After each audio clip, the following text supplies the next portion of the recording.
Jai Hind, ladies and gentlemen. Very warm greetings from Aviation Safety Management Society of India. It gives me a great pleasure to extend a very warm welcome to each one of you on the occasion of the release of this interesting and educative video presentation on crew resource management.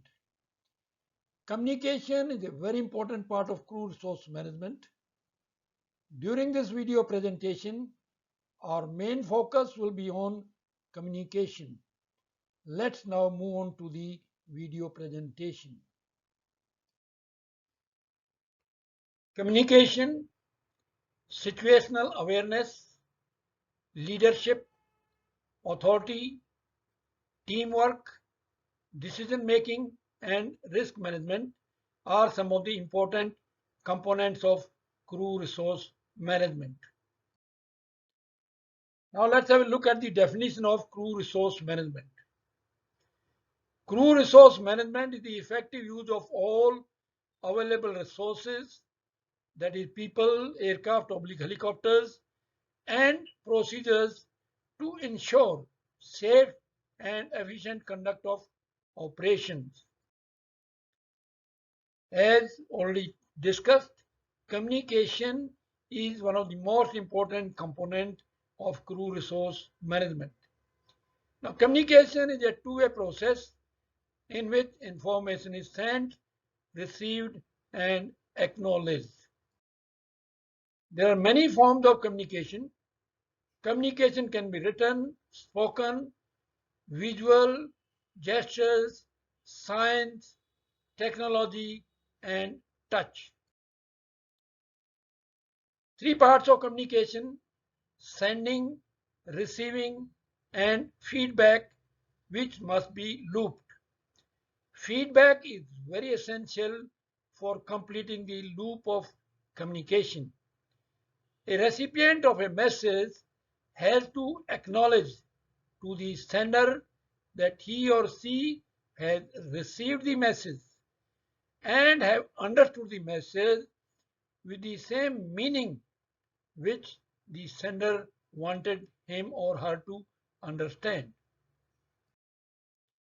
Now we shall discuss some of the sending barriers of communication. First one is the poor choice of words. If we don't use the right type of words, we may convey message with wrong meaning. Next sending barrier is assumptions. In normal life, we make a number of assumptions and may face some embarrassment or even loss due to assumptions. However, in aviation, we should never assume, since assumption may lead to catastrophic consequences. Next sending barrier is darkness. When we can see each other and are talking face to face, body language, gestures, and emotions help us to understand the message better. However, if we are communicating in darkness, where we can't see each other's body language, gestures, and emotions, it may lead to communication loss, misunderstanding, and misinterpretation. Whenever we communicate in darkness, we must remember to be more attentive in sending and receiving messages, since there is a potential of misunderstanding. Seat position is another sending barrier. Seat position is similar to darkness. That is, we are not able to see each other face to face due to the seat position.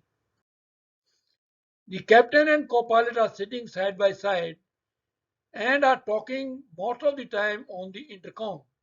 And due to their sitting position, they are not able to see the body language, gestures, and emotions of each other. Now we shall discuss listening barriers. Boredom is first listening barrier. When a pilot is bored, his or her mind wanders away from the cockpit and the pilot may miss out on communication with consequent compromise on safety. Boredom sets in particularly during long flights where the pilot does not have much to do during autopilot controlled cruise flight. Pilots need to be aware and guard against the adverse effect of boredom and be alert in the cockpit. Complacency is the next listening barrier. If a person thinks he knows everything that other person is trying to communicate, he or she does not pay the required attention and may miss out on some important part of communication. For example, if a pilot receives the same departure clearance at the airport every time, he or she tends to become complacent and may not pay attention to the communication, thinking that he or she knows what ATC is going to convey, which may lead to loss of communication. Darkness and seat position are other listening barriers. Darkness and seat position are sending as well as listening barriers. If pilots cannot see each other, they will not be able to see the body language, gestures, and emotions of the sender, which may lead to potential loss of communication. The pilots need to be more attentive in listening whenever they are not able to see the other pilot and cabin crew due to seat position. Listening skills is a very important aspect of communication. The pilots must develop listening skills. We have been given 2 ears but only one mouth so that we may listen more and talk less. Next, we'll discuss feedback. Now, feedback is important to both sender and receiver. Unlooped communications can cause accidents, incidents.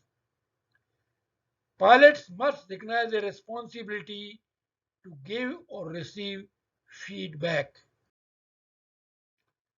When in doubt, ask.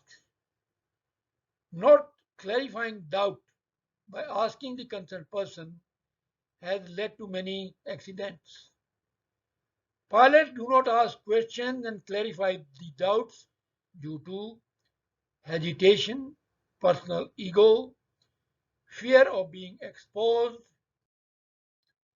what the other pilot will think of him or her, lack of proficiency in English. A captain does not clarify doubts from co-pilot due to ego, loss of reputation, and what impression the co-pilot will have about the captain.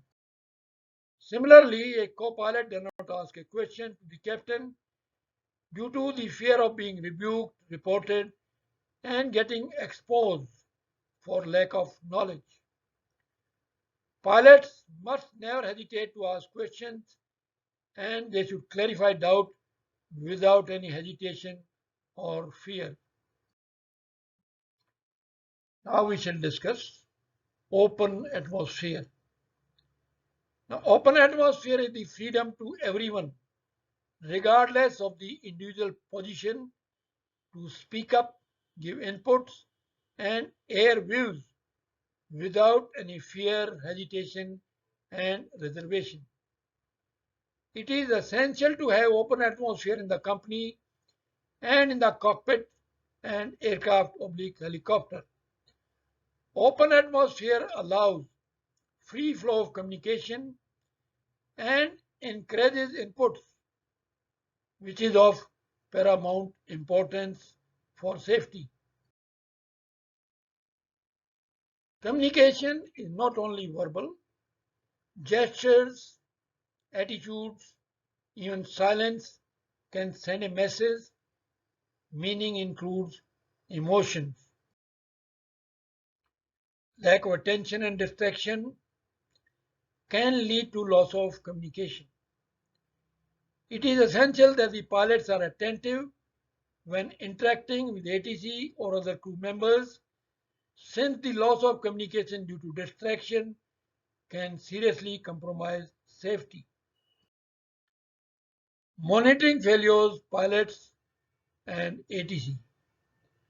Pilots as well as air traffic controllers are human beings and as such are prone to committing errors. If the pilot commits an error and the ATC is alert, vigilant and situationally aware, the ATC can correct the pilot. If the ATC makes a mistake and the pilot is alert, vigilant and situationally aware, the pilot can correct the ATC. Thus, mutual defense between the pilots and ATC can prevent errors turning into accidents. I'll illustrate this point with the help of an example. A Boeing 747 landed at an airport and was cleared to exit Delta Link by ATC. The pilot followed the instructions of ATC and exited at Delta Link, and after moving some distance on Delta taxi track, the aircraft hit a pole and accident happened. DGCA learned about this accident and suspended the air traffic controller as well as the pilots pending investigation. The reason for the suspension of the pilot was because the pilot was not situationally aware, as the pilot did not know that Delta taxi track is not suitable for B747 due to its long wingspan. If the pilot was alert, vigilant and situationally aware, he would have told ATC that he is unable to exit Delta since Delta taxi track is not suitable for Boeing 747. Thus, the accident could have been averted. The accident happened because the pilot followed the ATC instructions blindly. It needs no emphasis that the pilot should be fully knowledgeable about the airfield layout, runways, taxi tracks, parking bays, etc., NOTAMs, and they should not hesitate to say unable to ATC if they are not able to follow the ATC instruction for whatever reason. If ATC gives a pilot a radial to climb or cruise, and if the pilot finds adverse weather on that radial, they should transmit unable due to weather to ATC. Similarly, if ATC gives a height or altitude to climb or descend, and the pilot finds that there is likely to be some traffic conflict at that altitude or height, or the given altitude or height will take the pilot below MSA/MEA, the pilot should say unable. It goes without saying that to say unable, the pilot should be situationally aware and knowledgeable. Misinterpretation is a serious problem in communication. Misinterpretation may take place when the recipient of the message derives the wrong meaning of the message, which is different from what the sender wanted to convey. I'll narrate an incident just to show how misinterpretation can take place. An air traffic controller, keen to confirm the position of an aircraft, asks the altitude of the aircraft.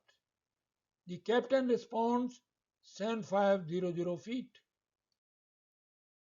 ATC, still unable to pinpoint the position of the aircraft, asks the pilot to squawk altitude.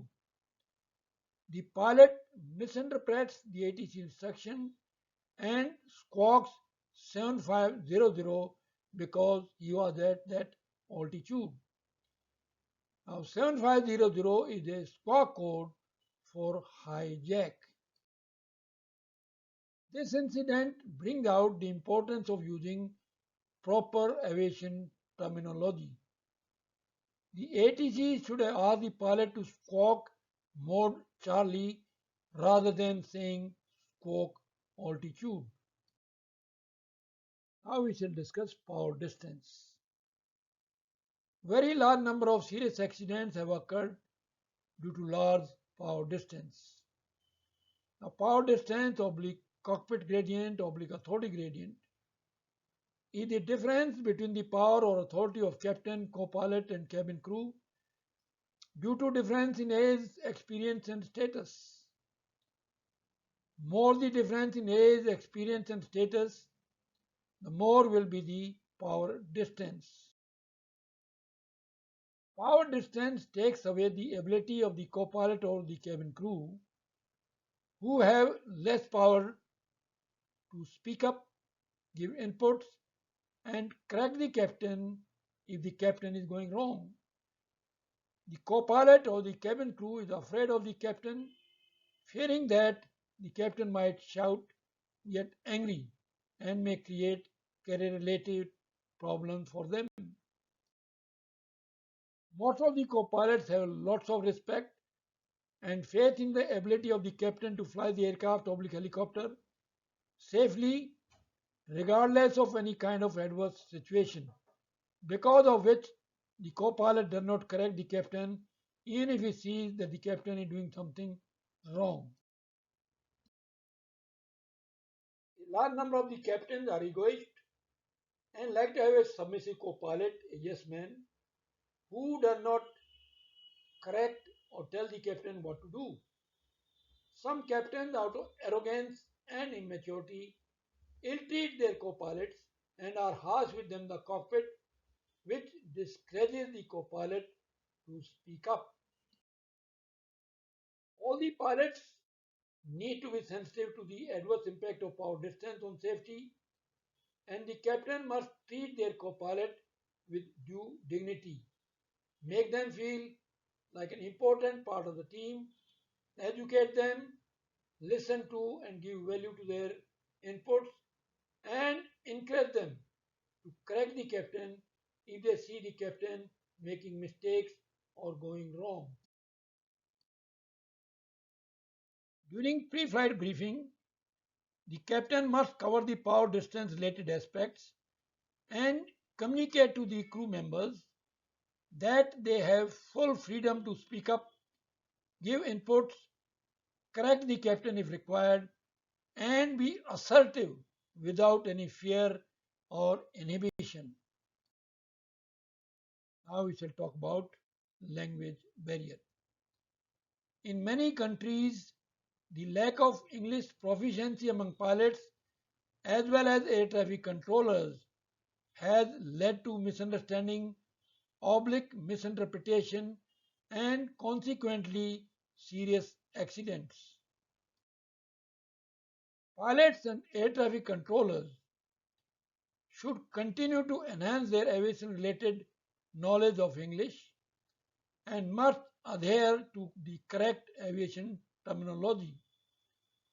It is important for the pilot to be very careful and attentive while interacting with air traffic controllers who are known or seen to be deficient in their knowledge of English.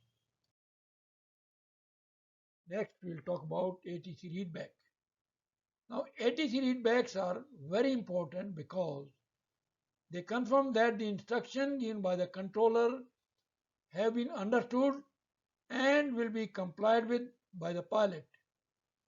Pilots must avoid the use of rudder and must properly read back ATC clearances or instructions. Pilots should read back ATC clearances and instructions in the same sequence as they are received. If a readback is not acknowledged by ATC, pilot must ask for confirmation of acceptance. Pilots must question an incorrect or inadequate clearance. Let's now discuss masking. Masking occurs when speech is difficult to understand because of unwanted noise. The cockpit of an aircraft, particularly during takeoff and climb, is quite noisy. It is likely that during takeoff and climb phase, when the engines are at full or high power setting, pilots may not be able to hear the controller or other crew members clearly due to the masking effect. The pilots must be conscious of this problem and be more attentive during takeoff and climb phase, lest they miss out on an important part of communication. Now we'll talk about blocking. Blocking of communication is quite common problem at busy airports. If two pilots are trying to inadvertently transmit at the same time, the transmission will be blocked and everyone listening on the frequency will hear a screeching or irritating whistle. A stuck microphone can literally prevent everyone from talking or listening on the entire frequency. Let's now discuss similar sounding call sign related problems in communication. Similar sounding call signs have been responsible for some serious incidents. DGC has directed all the operators to ensure that there are no aircraft or helicopters flying with similar sounding call signs. However, the problem still continues and the pilots must become alert if they hear similar sounding call signs.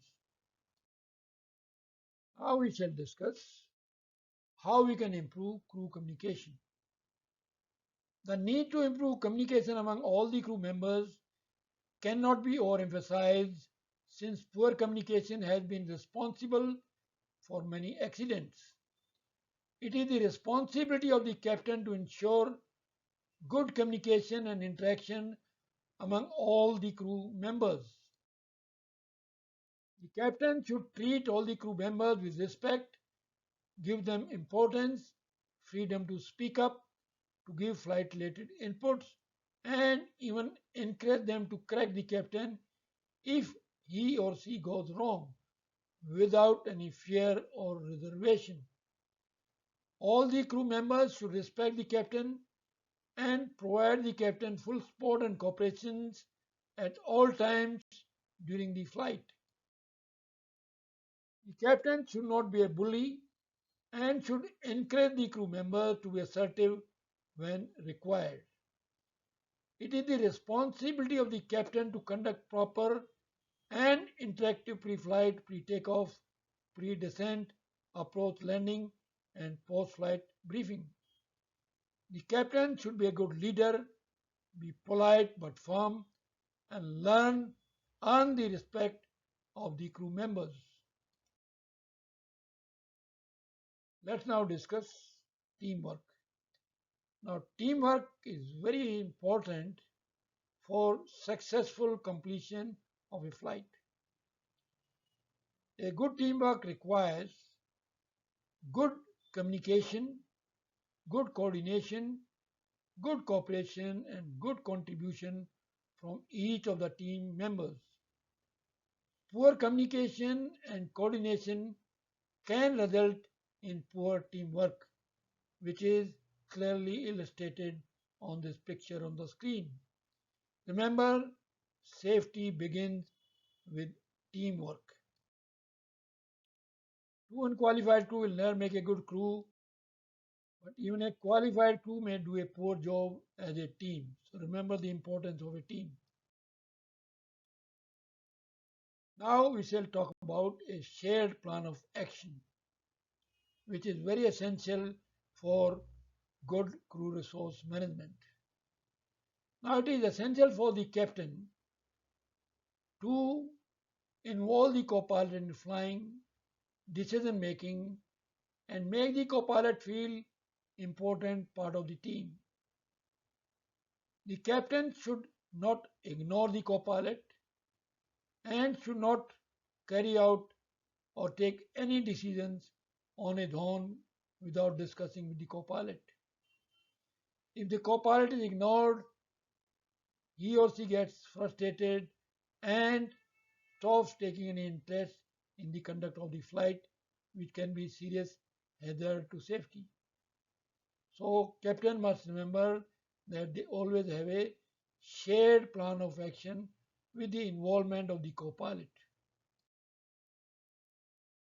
Next we'll talk about authority. Now the captain should avoid being bossy and authoritarian. The serious consequences of interpersonal conflict have been clearly shown in this picture on the screen. Interpersonal conflict can seriously jeopardize the safety, and there have been a number of accidents due to interpersonal conflict. Crew pairing by the operators must take the interpersonal conflict into account. The crew members who do not get along well should not be flying in the same cockpit until their differences are resolved satisfactorily. Pilots and co-pilots must rise above personality clash and make concerted effort not to create any interpersonal conflict in the interest of safety. Let's now discuss how to manage conflict. Now you can't force yourself on your crew members and say that you all agree with me, don't you? That is not the right approach to manage a conflict. The best way to manage a conflict is that first and foremost important thing is that pilots must fly the aircraft first. They should not get distracted because of the conflict. So flying the aircraft is topmost priority. Next is listen and show respect to each other. Focus on facts and not on behavior. Find what is right and not who is right. And when you land back, then you can discuss over a cup of coffee or a glass of beer and resolve the conflict. Now we shall talk about qualities of a captain. A captain should be a good professional. He or she should show respect to his or her crew members.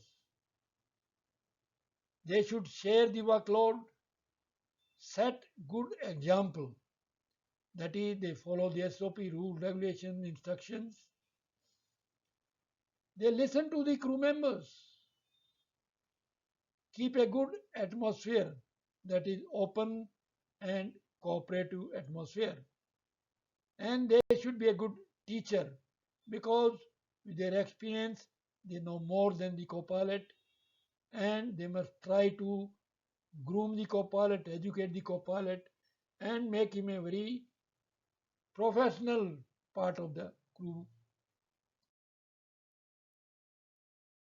Now we shall talk about qualities of a co-pilot. A co-pilot should be a good professional, should follow SOPs, be disciplined, always punctual, follows instruction meticulously, ask question, otherwise how will they learn? They should be a good monitor. They should be monitoring the flight, looking outside, looking at their instrument, looking at the captain's instrument, comparing, and if there's an anomaly, then pointing out to the captain about it. They should also know their limits. They should be well prepared. They should have done good planning, good preparation, and paid full attention during the briefing. And the co-pilot should be of that caliber that he or she is able to correct the captain if the captain is doing something wrong. Now we shall discuss the quality of a ground staff. The ground staff should be professional, knowledgeable and skillful. They should have good communication with the pilots. They should be safety minded. They should inform the pilots if any delay in the readiness of the aircraft well in time. They should be well prepared, have adequate spare parts, tools, POL, manuals, etc. They should respect captain's authority, and they should be there when the pilots need them. The pilots must remember to maintain good rapport and relation with the ground crew, because the safety of the aircraft, the safety of the passengers and crew members largely depend on the maintenance work carried out by the ground crew. Hence, it is essential that there is a good understanding between the pilots and the ground crew.